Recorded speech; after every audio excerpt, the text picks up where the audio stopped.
ಕೊಡಲಿಯನ್ನು ಉಪಯೋಗಿಸಬೇಕಂತಲ್ಲ.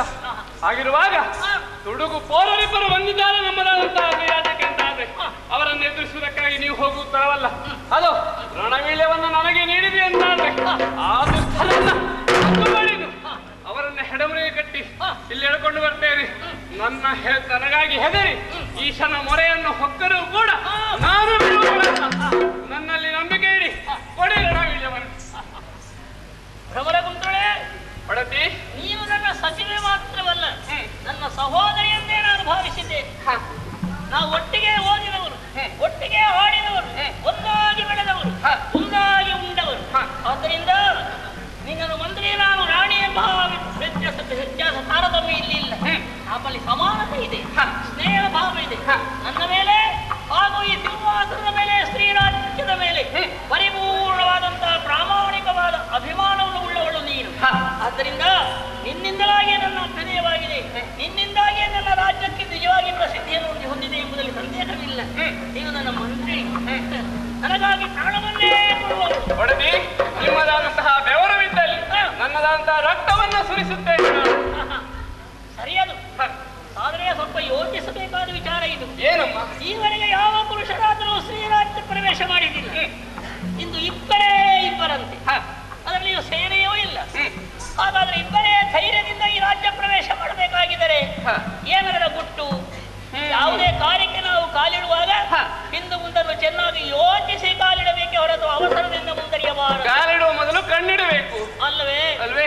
ಅವರೇ ಬಂದವರು ಮೃತ್ಯುವಿನ ಸತ್ಯನ ಅಲ್ಲ, ಕಾರಣ ಮನುಷ್ಯರು. ಹಾಗಾದ್ರೆ ಮನುಷ್ಯರಿಗೆ ಇಷ್ಟು ಸೊಕ್ಕೇನು? ಏನೋ ಒಂದು ಗುಟ್ಟಿದೆ ಎಂಬುದರಲ್ಲಿ ಸಂದೇಹವಿಲ್ಲ. ಖಂಡಿತ ಖಂಡಿತ. ಅವರೇನು ಆಟವಾಡುವ, ಚೆಂಡಾಟ ಆಡುವ ಮಕ್ಕಳಲ್ಲ ಅಲ್ವಲ್ಲ? ಪ್ರಾಯ ಪ್ರಬುದ್ಧರಂತೆ. ಒಂದು ಮಾಡಿದ ಕೆಲಸ ಏನು?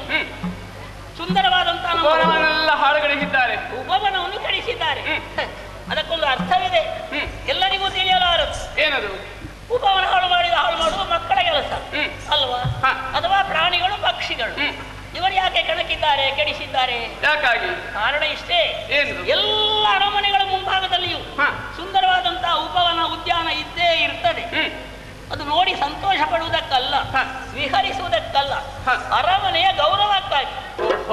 ಹೆಂಗಸಗೆ ಗೌರವ ಎಲ್ಲಿ? ಎದೆ ಮೇಲಿರುವಂತಹ ವಕ್ಷಸ್ಥಳದ ಈ ಸೆರಗಿನಲ್ಲಿ.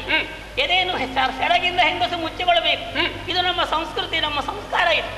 ಹಾಗಾದ್ರೆ ಅಂತಹ ಮಾನವತಿಯಾದ ಒಬ್ಬಾಕೆ ತನ್ನ ಮಾನ ಮುಚ್ಚಿಕೊಳ್ಳುವುದಕ್ಕಾಗಿ ಸೆರಗನ್ನು ಮುಚ್ಚಿಕೊಂಡರೆ ಒಬ್ಬ ಕಾಮುಕ ಸೆರಗಿನ ಮೇಲೆ ಕೈ ಆಡಿ ಅದಕ್ಕೆ ಅರ್ಥವೇನು? ಅವನನ್ನು ಕೊಚ್ಚಿ ತುಂಡರಿಸಿ ಕೈಯನ್ನು ಕತ್ತರಿಸಬೇಕು, ಹೌದಲ್ಲವೇ? ಹಾಗಾದ್ರೆ ಉದ್ಯಾನ ಅಂದ್ರೆ ಅರಮನೆ ಎಂಬ ನಾರಿಗೆ ಉದ್ಯಾನವೇ ಮೇದಲೆಯ ಸೆರಗಿನ ಆಗಿರುವಂತಹದ್ದು. ಉದ್ಯಾನ ಕಡಿಸಿದ್ದಾರೆ ಅಂದ್ರೆ ನಮ್ಮ ಎದೆ ಮೇಲೆ ಕೈ ಮಾಡಿದ್ದಾರೆ. ಮೂರ್ಖರು, ಅಹಂಕಾರಿಗಳು, ಸಕ್ಕಿದ ಬಾಲಕರು. ಆದ್ದರಿಂದ ಬಿಡಬಾರದು, ಅವರನ್ನು ಎಳೆತಂದು ಸರಿಯಾದ ಚಿತ್ರಹಿಂಸೆಯನ್ನೇ ಕೊಡಬೇಕಾಗಿದೆ.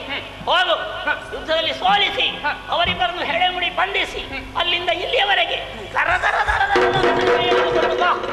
ಅವರಿಬ್ಬರನ್ನು ನಾನು ಕುಳಿತುಕೊಳ್ಳುವಂತಹ ಸಿಂಹಾಸನದ ಕಾಲಿಗೆ ಕಟ್ಟಿ ಅವರ ತಲೆ ಮೇಲೆ ಕುಳಿತಲ್ಲಿಗೆ ನನ್ನ ಅಧಿಕಾರ, ಈ ರಾಣಿತ್ವ ಸಾರ್ಥಕವಾಯಿತು ಎಂದು ಭಾವಿಸ್ತಾ ಇದ್ದೇನೆ. ಈ ಅಪಮಾನ ಮಾಡೋದಕ್ಕೆ ತಕ್ಕ ಪ್ರತೀಕಾರ ಮಾಡದೆ ನಾವು ಬಿಡಬಾರದು. ಆದ್ದರಿಂದ ಹೋಗೋ, ಶುಭವಾಗಲಿ ಅಂತ ಹೇಳ್ತಾ ಇದ್ದೇನೆ.